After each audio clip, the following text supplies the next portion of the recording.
Hindi short hand की practice dictation 80 शब्द प्रति मिनट गति से डिक्टेशन 5 सेकंड में शुरू होगी। स्टार्ट। अगर भारत को विकसित राष्ट्र के लक्ष्य तक पहुंचना है तो महिलाओं की पूर्ण भागीदारी सुनिश्चित करना अनिवार्य है। देश की जनसंख्या का लगभग आधा हिस्सा महिलाएं हैं। आज विकास का सबसे बड़ा आधार डिजिटल तकनीक बन चुकी है। शिक्षा, बैंकिंग, स्वास्थ्य, सरकारी योजनाओं का लाभ, रोजगार, उद्यमिता और सामाजिक सहभागिता लगभग हर क्षेत्र डिजिटल माध्यमों पर निर्भर होता जा रहा है।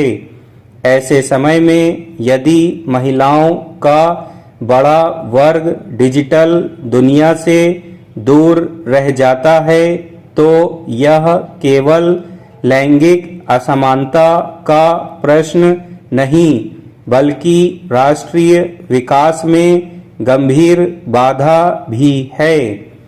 आज भारत डिजिटल क्रांति का नेतृत्व करने का दावा करता है। यूपीआई, डिजिटल भुगतान, ई गवर्नेंस, ऑनलाइन शिक्षा, टेलीमेडिसिन और कृत्रिम बुद्धिमत्ता जैसी तकनीकों ने नई संभावनाएं खोली हैं।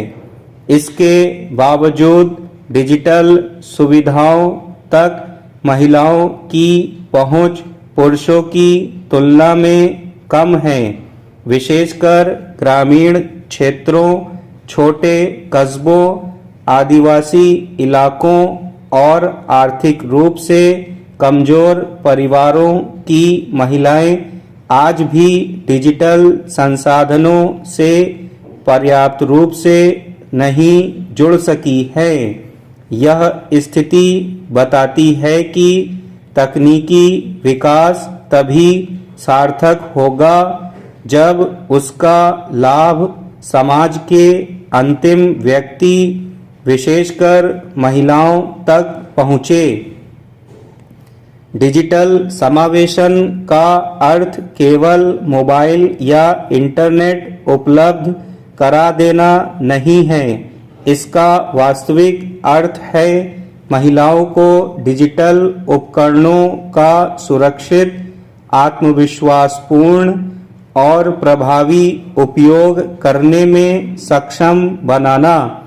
जब कोई महिला ऑनलाइन शिक्षा प्राप्त करती है, डिजिटल बैंकिंग करती है, सरकारी योजनाओं के लिए स्वयं आवेदन करती है, अपने उत्पादों का ऑनलाइन विपणन करती है या टेलीमेडिसिन के माध्यम से स्वास्थ्य सेवाएं प्राप्त करती है, तभी वास्तविक डिजिटल समावेशन संभव होता है। दरअसल देश के बहुत सारे परिवारों में मोबाइल फोन पुरुषों की प्राथमिकता होता है और महिलाओं को उसका सीमित उपयोग ही मिल पाता है।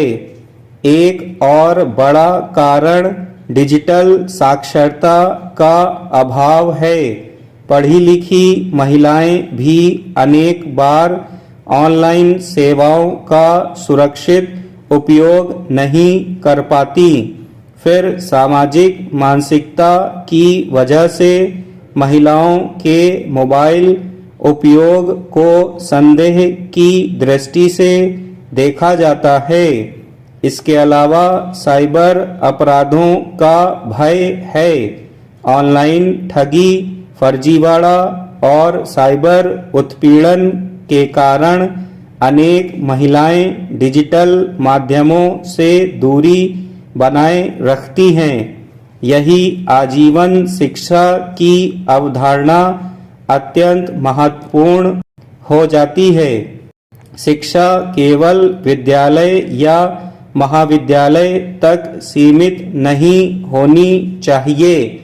बदलती तकनीकों के साथ निरंतर सीखते रहना ही आजीवन शिक्षा है। अगर प्रत्येक गांव, वार्ड और समुदाय में महिलाओं के लिए नियमित डिजिटल साक्षरता कार्यक्रम संचालित किए जाएं तो लाखों महिलाएं आत्मनिर्भर बन सकती हैं। स्टॉप।